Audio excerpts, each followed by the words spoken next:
लंबे समय से रिक्त पड़े राजस्व विभाग के पदों को भरने की प्रक्रिया शुरू की गई है, जिससे प्रशासन की कार्यक्षमता बढ़ेगी और आम नागरिकों को बेहतर सेवा मिल सकेगी।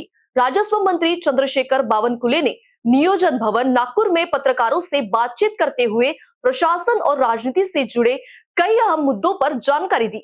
इस दौरान उन्होंने देवेंद्र फडणवीस सरकार के कामकाज का जिक्र करते हुए कहा कि पिछले वर्षों में रुकी हुई कई प्रक्रियाओं को फिर से गति दी गई है। अधिकारियों के प्रमोशन और नियुक्ति में भी तेजी आ गई है, जिससे प्रशासनिक ढांचा मजबूत हुआ है। माननीय मुख्यमंत्री देवेंद्र फडणवीस जी यांनी आमच्या विभागाला 100 दिवस 150 दिवस प्रशासकीय सुधारणा टार्गेट दिला होता आणि या टार्गेट मध्ये मागच्या 2006 ला जो आकृतीबंध मंजूर होता महसूल विभागाचा 20 वर्ष महसुली कर्मचारी अधिकारी आकृतीबंद होत नाही म्हणून अनेक आंदोलन करत होते। आपण बघितलं असाल तलाट्याचे आंदोलन झाले, मंडळ अधिकाऱ्याचे आंदोलन झाले, तहसीलदारचे आंदोलन झाले, पण आकृतीबंद मंजूर होत नव्हता।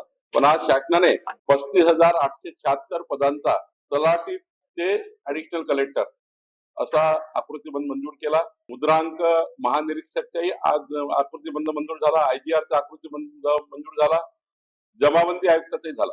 आता या आकृतीबंदामध्ये नव्याने 11 ऍडिशनल कलेक्टर कार्यालय, त्यामुळे नागपूरमध्ये एक ऍडिशनल कलेक्टर कार्यालय सोबत 8 एडीओ कार्यालय, 8 नवीन एडीओ कार्यालय, 69 अप्पर तहसीलदार कार्यालय व 2 तहसीलदार कार्यालय नव्याने शासनाने मंजूर केले आणि यामधून आता जिल्हाधिकारी आणि विभागीय आयुक्त बसून सीमांकन होणार आहे आणि मग कुठलं हेडक्वार्टर असलं पाहिजे अप्पर तहसीलदारचं, कुठलं हेडक्वार्टर 8 प्रांताचं असेल ते हेडक्वार्टर 11 ऍडिशनल कलेक्टर दिले त्याचे हेडक्वार्टर काय असेल हा निर्णय आता त्याची प्रशासकीय पुनर्रचना लवकरच होईल।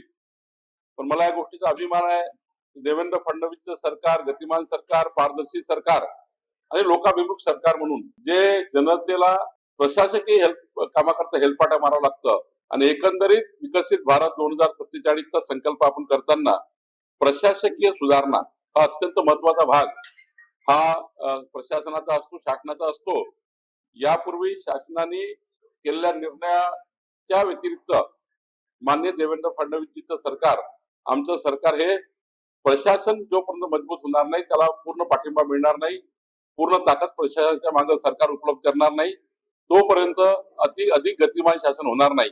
आणि म्हणून हा एक ऐतिहासिक आकृतीबंद 20 वर्षांनंतरची महसूल कर्मचाऱ्यांची लढाई आता ही संपलेली आहे आणि एक मोठा त्या ठिकाणी हातभार महसूल विभागाला लागलेला आहे। एवढंच नाही, या वर्षभरामध्ये 750 कर्मचारी अधिकाऱ्याचे प्रमोशन्स आमच्या विभागाने केले आहेत आणि त्यामुळे प्रमोशन सुद्धा मोठ्या प्रमाणात झाले आहे। एक मोठी प्रशासकीय सुधारणा भी केली है। वही सुनेत्रा पवार की उम्मीदवारी और बारामती क्षेत्र की राजनीतिक स्थिति पर भी उन्होंने प्रतिक्रिया दी। उन्होंने विपक्ष से अपील की कि चुनाव प्रक्रिया को निष्पक्ष और शांतिपूर्ण तरीके से होने दे। इसके अलावा सुषमा अंधारे द्वारा लगाए गए आरोपों पर भी चर्चा हुई, जिसमें तथाकथित अंधविश्वास और एक मामले में पुलिस कार्रवाई की मांग की गई है। इस पर बावनकुले ने कहा कि कानून अपना काम करेगा और किसी भी तरह के गैर कानूनी कृत्य पर सख्त कार्रवाई की जाएगी। शिक्षा से जुड़े मुद्दों पर उन्होंने नागपुर में कुछ स्कूलों की मान्यता और शिक्षकों की कमी को लेकर उठे सवालों पर कहा कि सरकार इस मामले की जांच कर रही है और आवश्यक कार्रवाई की जाएगी। नाही, मला असं वाटतं हा निर्णय माननीय सुनेत्रा पवारजी करतील। त्यांनी केलेला निर्णय हा अंतिम असतो, शेवटी त्या अध्यक्ष आहे पक्षाच्या आणि त्यामुळे त्या ज्या सांगतील तेच कराय। सुषमा अंधारेजी काय बोलल्या मला काही माहिती नाही, बोलले असेल तर जादू टोण्याने कधी माणसाचा ऍक्सिडेंट होतो का?